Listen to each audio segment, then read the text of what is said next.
तो स्वागत है आप सभी का मेरे चैनल में। मैंने चैप्टर फोर्थ का फर्स्ट पार्ट पहले अपलोड कर दिया है, जिसमें 100+ क्वेश्चन थे। अभी हम सेकंड पार्ट स्टार्ट करते हैं। पहला क्वेश्चन है, विटामिन सी की कमी से कौन सा रोग होता है? तो स्कर्वी रोग होता है। विटामिन सी सबसे अधिक मात्रा में पाया जाता है किसमें? आंवला में। थायराइड ग्रंथि का निर्माण होता है आयोडीन द्वारा। उत्तम पोषित व्यक्ति की विशेषता क्या है? इनमें से सभी। पसीने के रूप में अधिक डैश की हानि होती है। किसकी हानि होती है? खनिज लवण की। ऊर्जा उत्पादक पौष्टिक तत्व है वसा एवं कार्बोहाइड्रेट। एनीमिया के लक्षण हैं थकान, अधिक नींद आना, सिर दर्द। ये इनमें से भी सभी आंसर होगा। कुपोषण का लक्षण क्या है? अस्वस्थ शरीर होना। असुरक्षात्मक आहार क्या है? शर्करा।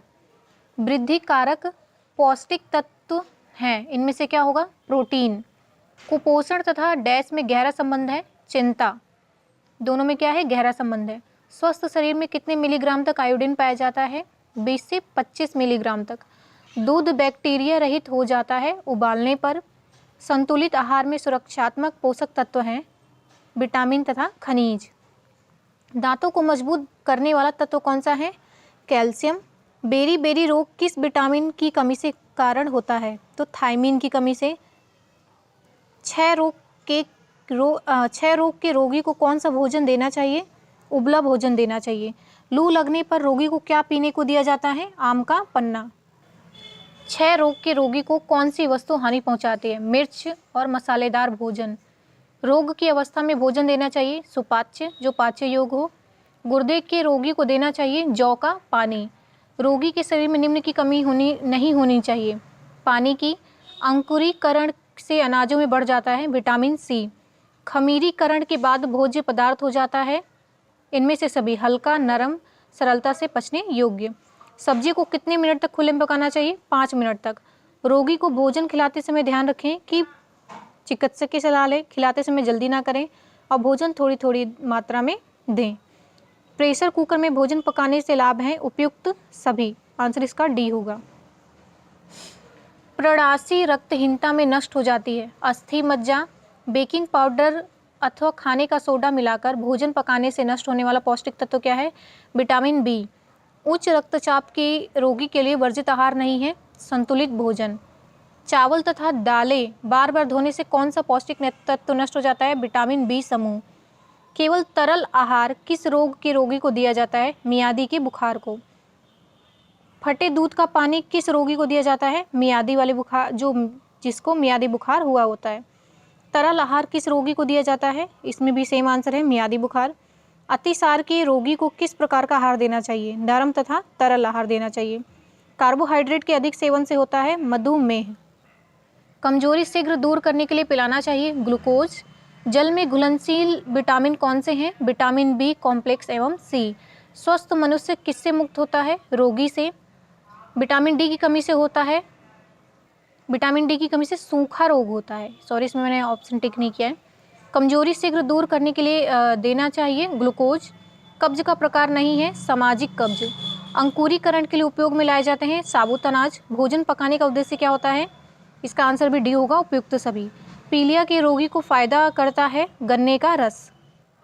सब्जियों को लोहे की कढ़ाई में पकाने से लौह तत्व की प्राप्ति होती है।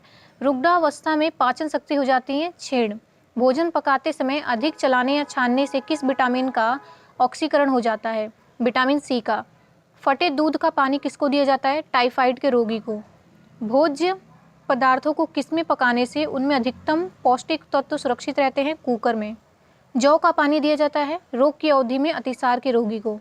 क्षय रोग के रोगी को कौन सी वस्तु हानि पहुंचाती है? तो इसमें मिर्च और मसाले।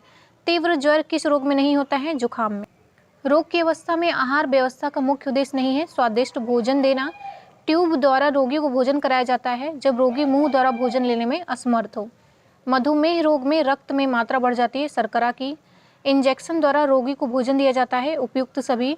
न्यून भार के व्यक्तियों को आहार में अधिक ग्रहण करना चाहिए कैलोरी। गठिया रोग में डैश की मात्रा कम कर देनी चाहिए प्यूरिन की। पूर्ण तरल आहार नहीं है दलिया। एक स्वस्थ सामान्य व्यक्ति के शरीर का तापमान होता है 98.44।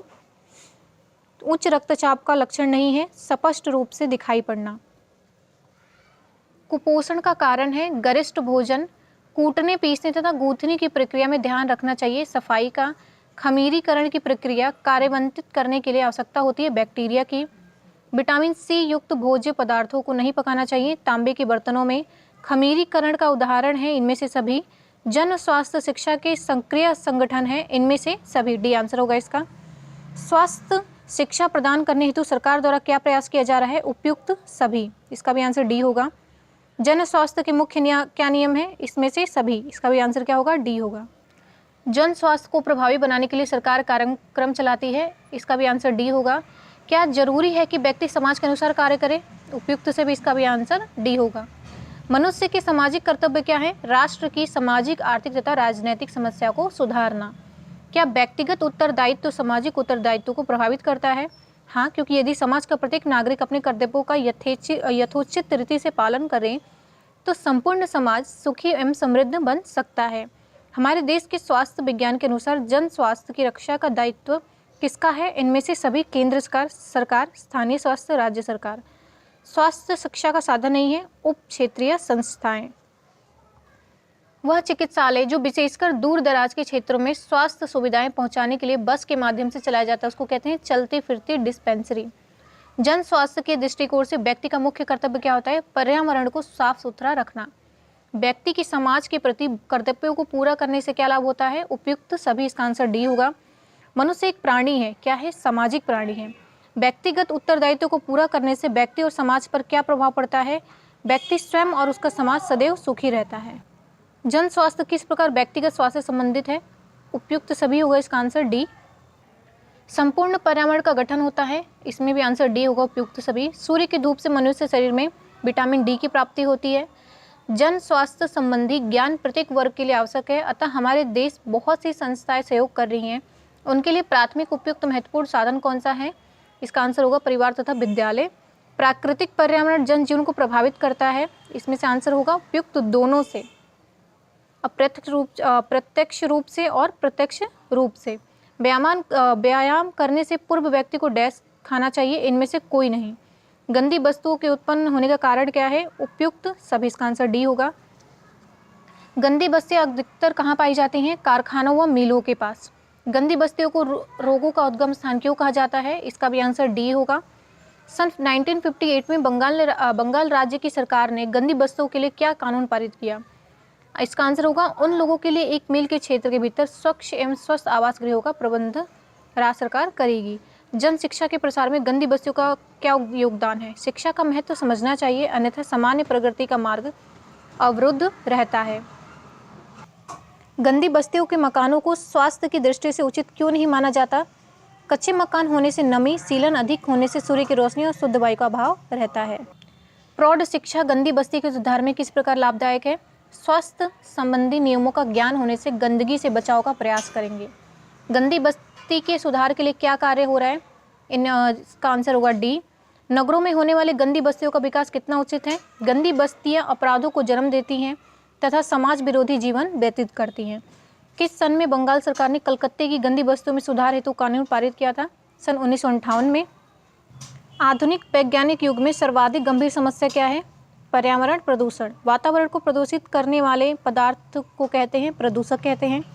गंदी बस्ती होने से देश की छवि पर कैसा प्रभाव पड़ता है? उपयुक्त सभी।